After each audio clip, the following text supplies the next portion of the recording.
फिर अच्छा राशिद शरीफ, फिर वो कौन से मुसलमान हैं जो हरियाणा भवन में हुए आरएसएस और मुस्लिम सम्मेलन में मौजूद थे? वो कौन से मुसलमान हैं जिसमें मुस्लिम धर्मगुरुओं ने कहा है कि मुसलमानों को अपनी सोच बदलने की जरूरत है? बिल्कुल सर, वो लोग है सो ये है कि सरकारी मुसलमान है। सर मैं एक चीज बता रहा हूँ, जमीयतुल उलमा का जो कदम है अभी तक मैं बताता था। ये देखिए सच्चाई है। नहीं मैं बिल्कुल सुनिए एक मिनट, मैं एक चीज बताना चाह रहा हूँ मुस्कान जी एक मिनट, मैं सरकारी मुसलमान उलमा सरकारी मुसलमान है जो आज बीजेपी के साथ आरएसएस के मौलाना साहब आज मैं एक चीज पहले सुन ले बाबा, जुड़े हुए हैं, आपको पता है मेरे पास पहले सर एक मिनट मुस्कान जी, एक मिनट मुस्कान जी मेरे को बोलने दीजिए, एक मिनट मुस्लिम लीग दोनों का विरोध किया। आज परेशान है। ठीक है अरशद मौलाना अरशद मदनी साहब से, अरे सुन बाबा, मौलाना अरशद मदनी साहब से बात होती थी तो वो मेरे को यही बताते थे, नहीं साहब हम मजहबी लोग हैं, हम सियासत से हमारा ताल्लुक नहीं।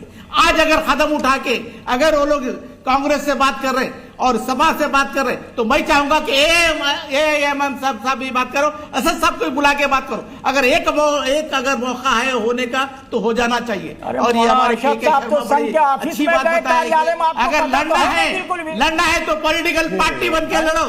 Sharma ji thank you very much, बहुत अच्छा मशवरा आपका, बहुत अच्छा मशवरा दिया। आपकी एक बात मेरे को पसंद आई, एक बात 2 घंटा तक, एक बात मेरे को आपकी पसंद आई के शर्मा जी वाकई आप बहुत अच्छा मशवरा दिए। रुकिए, अरे नुमानी साहब रुक जाइए। पूरे जमातों को बोलूंगा के शर्मा के मशवरे पे अमल करो, मुसलमान की हर जमात को बोलूंगा और एक हो जाओ और डट के मुकाबला करो इलेक्शन। मैं एक जवाब देना चाहता हूँ, अनुराग जी बोलिए।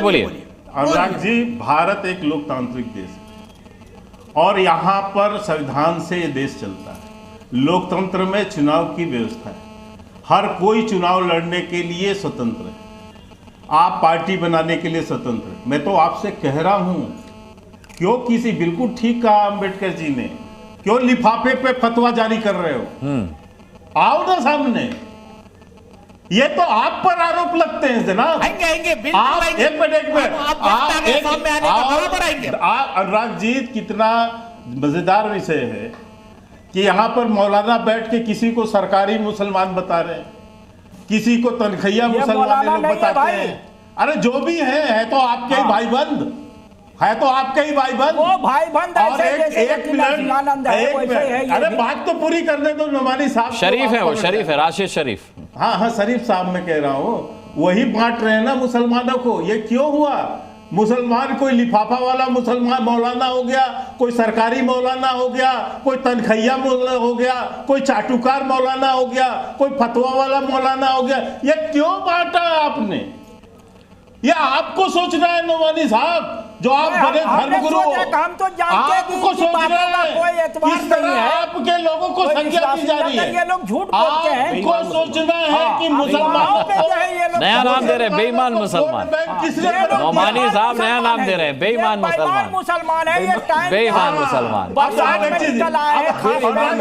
बरसाती मुसलमान। एक और नया नाम बरसाती मुसलमान। अभी पहली बार देखा चैनल, बस एक बात बोलूंगा, सबसे पहले डिबेटर हूँ, एक बात बोलूंगा मात्र, ठीक है, हर्षवर्धन जी का 30 साल से मीडिया में लगातार नुमानी साहब प्लीज एक बात। अच्छा बोलिए। 2-3 मुस्लिम स्कॉलर यदि और आपके चैनल में बैठ जाएं तो ऐसे कई मुसलमान मौलाना आ जाएंगे, जैसे अभी इन्होंने बेईमान मौलाना ये बन जाएंगे। अनुराग जी, मैं केवल इतना कहना चाहता हूं कि ये कुल मिला के वोट बैंक है, कांग्रेस इसके अलावा कुछ नहीं है। ये वोट बैंक। राशिद शरीफ कहाँ तक पढ़े हुए हैं आप? कहाँ से पढ़े और कहाँ तक पढ़े? कहाँ के जो है इनके पास इस्लामी स्कॉलर और ये है बने हुए हैं। ये वोट, ये देख लीजिए, यही सच्चाई है, ये धर्मगुरु और स्कॉलरों की यही सच्चाई है मुसलमानों के अंदर। उपाधि ताल्लुक देवबंद की है, मैं वहाँ से पढ़ा, वहाँ कोर्स में शामिल है। शर्मा जी इनका क्या है ये बताइए ना, चाहे वो लिफाफा वाला हो, बगल लिफाफे वाला हो, इसी चैनल में दिख रहे लफंगे हैं, झूठे लोग हैं, ये बेईमान हैं ये। लफंगे मुसलमान, झूठे मुसलमान, बरसाती मुसलमान, मौसमी मुसलमान, बेईमान मुसलमान। नौमानी साहब ने मुसलमान मौलानाओं के लिए, मुसलमान जानकारों के लिए, मुसलमान एक्सपर्ट्स के लिए तमाम तरह की उपाधियां दे दी हैं। हर्षवर्धन त्रिपाठी जी, अगर मुसलमान डिबेट में नहीं बैठा, सोचो क्या होता। ठीक है, अभी आता हूं। अगर मुसलमान का ये लोग नाम नहीं लेते तो आज हुकूमत में बैठते। अभी आता हूं, 1 मिनट निकालूंगा राशिद शरीफ आपसे जानने के लिए कि कहां से और कहां तक पढ़े हैं आप। ठीक है, और कमाल की बात यह है कि ट्रिगर कहां से हुआ इसको सब भूल गए। पवन अंबेडकर को सारे लोग लिफाफा वाले मुसलमान लग रहे थे, मौलवी लिफाफा वाला लग रहा था, और मौलवियों ने बता दिया कि कौन कौन से मुसलमान सरकारी, बेईमान, बरसाती, पता नहीं क्या क्या नुमानी साहब ने कई कहा, कुछ उन्होंने कहा। सवाल यहाँ दूसरा है, क्या इस देश के मुसलमान को सो कॉल्ड सेकुलर समझे जाने वाले लोग ऐसे ही देखना दिखाना चाहते हैं? ये कितना दुर्भाग्यपूर्ण है। इस देश में मुसलमानों को आप ऐसे चिन्हित कराना चाहते हैं।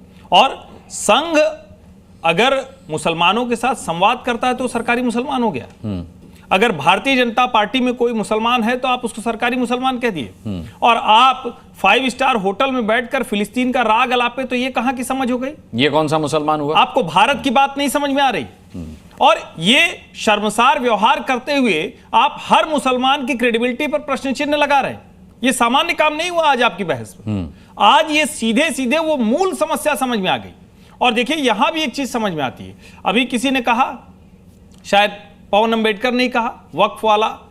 अरे भाई, वक्फ को लेकर उसी के संशोधन का तो कानून आया ना, तब तो ओवैसी साहब भी तकरीर करने लगे ऊपर चढ़कर, तब तो सारे के सारे लोग एक साथ खड़े हो गए। सवाल यही कि क्या इस देश के मुसलमान को कहीं पट्टी बांध दी गई? क्या इस देश के मुसलमान को सेकुलर कम्युनल बता के उसको कहा जा रहा है कि तुम एक खांचे में रहो, और उसको इस देश से मोहब्बत करने से, इस देश को मानने से, इस देश की संस्कृति संस्कार को मानने से उसको किनारे हटाया जा रहा है? हाँ। देखो तुम अरब की तरफ, देखो तुम फिलिस्तीन की तरफ, गाजा में अत्याचार दिखे, अपने बगल वाला ना दिखे, पड़ोसी से नहीं, पड़ोसी हिंदू है तो उससे नहीं प्रेम करना, गाजा वाला प्रेम कर रहा है। क्या सिखा रहे हो भाई? और इसमें राजनीतिक दल और सांसद जाकर ये सब बात कर रहे हैं, जिन्होंने बाकायदा संविधान की शपथ ली हुई है। कहीं तो जाकर हम रुकेंगे ना। ये है फ्रॉड सेकुलरिज्म, जिसकी मैं बार बार बात करता हूं। इस फ्रॉड सेकुलरिज्म से बाहर आने की जरूरत है। और मैं फिर कह रहा हूं, कोई भी राजनीतिक दल किसी को भी अपने पाले में लाने के लिए कुछ भी कर सकता है, करना ही चाहिए। लेकिन अगर एक दूसरे के खिलाफ घृणा करा रहा है देश, और बताइए नहीं जरा, क्या इतने मुसलमान मिलते हैं, कभी इस पर चर्चा हुई कि भाई हम आज से जो गैर मुसलमान हैं उनको काफिर नहीं कहेंगे? चर्चा हुई क्या कभी? नहीं, कभी किसी दिन निकल के आते और कहते जमीयत वाले कि भाई आज के बाद हमने तय किया है, अगर किसी ने किसी को काफिर कहा तो आज से वो मुसलमान निकाला हो जाएगा? नहीं करते ना। यही फ्रॉड सेकुलरिज्म है।